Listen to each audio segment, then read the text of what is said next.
Hi everyone, this is our channel, Around My Story. Please like, share and subscribe. Before this summer, I had zero experience with dating apps. Tinder wasn't even released until 2 years after my long term relationship ended. During 7 years of my relationship, I had played around on my friends' apps, but never swiped left or right. Finding myself suddenly single at the beginning of the summer and in desperate need of distraction, I dove headfirst into the pool of online dating.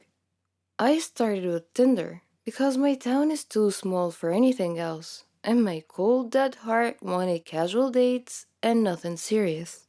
And that's the whole purpose of Tinder. Tinder met most of my expectations. I went on a handful of dates, met some cool guys, and some not so cool guys. I even hung out with a few truly interesting people, like a radio DJ who runs a wedding business on the side. What I did not expect from Tinder, however, was how most of these interactions started to make me feel good about myself. I mean, really good about myself. Like every woman in the world, I have never been happy with my body. At a size 10, I am labeled plus size, and I've worn glasses on and off throughout my whole life. When I'm out with my girlfriends, I am never the girl who is hit on, flirted with, or even picked up. Ever since I hit puberty and became aware of attractive versus unattractive, I've thought of myself as filling the role of the fat friend who just sits back and smiles. Obviously, I've had boyfriends, but they've always been my friends first. So when they said you're gorgeous, what I heard was, I found you gorgeous only after getting to know you. I didn't immediately think you were pretty. I know that having someone attracted to your personality is way more important than thinking you're cute. But I wouldn't hate having just one guy who doesn't know me at all tell me that I'm attractive. Friends, family, and boyfriends, I don't believe. But a total stranger, that person I might actually listen to. This brings us back to Tinder. One of my first nights using the app, a friend and I sat on my back deck and decided who to swipe left and right on. With each It's a Match, we laughed and looked into the guy's profile a bit more. After the third match, I said, these guys are just judging me on my appearance, right? And my friend nodded. So they're only swiping because they think I'm cute? Or are they just swiping on every girl? We concluded that obviously some of the guys were swiping right on every girl, but the chances of every single guy doing that were slim. We swiped some more. When I started matching with guys who were classically good looking, well, I won't lie, that felt really good. A hot guy actually thinks that I'm attractive? What? No. How could that be? Then the messages started. Some guys went right in with, you're really pretty. Others went in for a conversation first before giving out compliments here and there. I know that this is how people operate on Tinder, but keep in mind that I'm not used to anything. It wasn't until I started meeting with these guys that I wondered, can Tinder actually boost my self esteem? Two guys asked how someone as pretty as me was still single. I went on a date with one guy who told me in Spanish that I was beautiful. Another guy who I'd met up with a few times asked me, are you looking for something serious? I laughed like a loon in response. It wasn't the question that surprised me. It was the fact that I was coming from an incredibly attractive, incredibly fit guy. Because, yes, I'm being shallow and only swiping right on guys who I find physically attractive. When I was done laughing, I said something awkward like, oh, maybe? I mean, I'm not against it. My mind, however, was saying, are you serious? Have you seen yourself? Have you seen me? I was, in fact, not attractive, but I simply knew how to dress well. I retreated into my unhealthy shell. Soon after that guy, I hung out with a sweet, nerdy medical student who was in town on a vacation. We got along well. The next day, as we met up again, he seemed shocked that I was on a second date. He kept repeating, you're just so beautiful. I never get to do things like this. I don't know how to respond to compliments. And the medical boy shook his head. He said, "Don't do that. Don't body shame yourself. You're so attractive. Have you seen yourself? You're gorgeous." Something about that guy made my typical self hate thoughts start to lose hold. Again, I know that this is the type of stuff people say on Tinder, but let's be honest, why put in the extra effort? Unless it's true. Somewhere between the casual Tinder chats, the handful of dates, my mind circled a new thought. Am I attractive?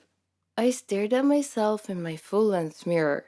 I tried to see what these guys saw. Guys who did not know me at all. Guys who are not being swayed by my personality. And guys who have no reason to compliment me because I'm not looking for another relationship anytime soon. Suddenly I started to see it. Where I used to see unsightly lumps and a stomach I sucked in before turning off the lights, now I see a healthy, curvy, and dare I say it, slender body. Friends, family, and boyfriends have always told me that I'm attractive, but it wasn't until these strangers started repeating it over and over that I actually started to hear it. So, which is boosting my self esteem? Tinder or just plain dating? Or are they working in with one another because without Tinder, I probably wouldn't be dating at all? Romantically, I tend not to put myself out there. I typically wouldn't approach a guy and try flirting with him, for fear of rejection, of course. With Tinder, however, just matching with someone seems to lessen the fear of rejection. Whether you matched with them because they're genuinely interested, or you matched because they're saying yes to everyone, seeing that it's a match message eases a tiny bit of the tension that goes into dating. Whether it's thanks to Tinder or not, in the past few months I've discovered newfound confidence. When someone compliments me, I say thank you instead of responding with a self hatred joke. When I meet a date for the first time, I work at being my usual chatty, sarcastic self rather than being shy and quiet. I have flirted with guys and even gave a random musician my number. For once in my life, I feel like I'm someone worth dating, rather than fearing my significant other might be too good for me. Did Tinder give me this confidence boost? Or am I just getting older and wiser? I don't know for sure. But what I do know is that I'm not going to stop online dating anytime soon. The Curse. I am Edward, or as they called me, the Crazy. No, I don't walk in the streets saying stupid things, or my mind is lost. They called me that because, wait, I will tell you my story, and leave the judgment to you, whether I am really crazy, or under the control of a certain curse that will not leave me for the rest of my life. In any story, its narrator is the good side of the story. The world and circumstances stood against him in everything, who decided to face all this and overcome his problems with heroism and courage, and create a legendary story for himself to tell to his children and grandchildren. But it is completely different for me. In my story, I am the evil party, the person who tries to destroy the hero's life all the time, to take from him everything he loves and conquer his heart over it. And the hero of this story is my brother Stephen. It is instinctive that I have some love and affection for him in my heart, or even we broke bread and had good times, even if they are countable. But I hate Stephen, and believe me, if there is any feeling more than hatred, I would have. And the reason for my hatred is not his behavior. On the contrary, I admit that he is a human being that is rare to meet someone like him. Polite, diligent, loves his family very much, and is loyal to them and his friends. Distinguished in his work and superior, he takes care of the feelings of those around him and helps them with anything he can. And most of all, he loves me. Loves me very much. And here is the question on all of your minds. Well, as long as he loves you and you know this, why do you hate him? My parents are the reason. I am older than Stephen by 3 years. Since he was born, he took everyone's attention. Before his born, I was everyone's favorite, in petting, caring, and love that has no limits. There is no one else in their hearts. My father, who was a well-known businessman, and my mother, the lady of high society, There was nothing important for them, except that they see me happy, until the cursed day came, the day I found out that my mother was pregnant with my little brother.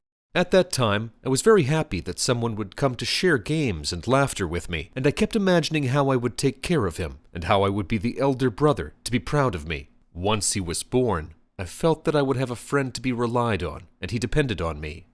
Nothing will separate us. We are both brothers and friends, and support each other and our family. His eyes were looking at me, and his little hand touched my face, as if he was telling me, I feel your love for me, and I love you too. But everything started to change when I felt that my father and mother's interest in him increased more than me. They no longer care about my joy and happiness as before. Mama's time was almost for him. She no longer cares about me like she used to. When I fell or anything was happened to me, she would come to check on me and hug me, telling me that everything is fine. Now, if anything happens to me, she looks at me and says, "You became a man. Be strong and bear it." What happened that made my mother change? My father was asking about me when coming from work and brought me huge quantities of chocolates and sweets. Now, he started running around looking for Stephen, hugging and kissing him, while I am standing, exploding with rage, and only gets a cold kiss and a hug from my father, as if he satisfies his conscience, while seeing their interest in Stephen increasing, and I'm fading one by one. Stephen is growing up. Stephen is the one who makes them laugh. Stephen is diligent in his studies, but Edward troubles us. Edward is not obedient. Edward.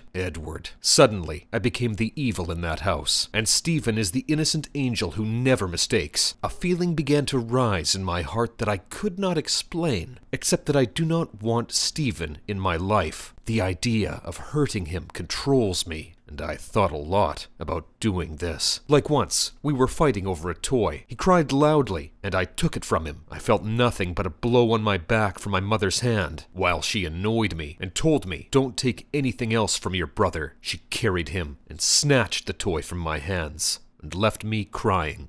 She didn't even think of making up with me or kissing me like him. And at another time, we were running after each other. Stephen groaned and fell on his face. I ran to him to check to see if something happened. Guess what? Mama came quickly and hit me without any reason, saying, "Why did you hit your brother?" Stephen said, "He didn't hit me, Mum. I fell." My mother, who looked at me with extreme anger, left me and walked away. I didn't feel my tears as they were falling. When Stephen saw me, got up and made me feel good, telling me not to be sad, I looked at him while saying inside, "You are the reason. If you hadn't been born, all this wouldn't have happened to me." Certainly, you will say, what is it his fault? This was my feeling at that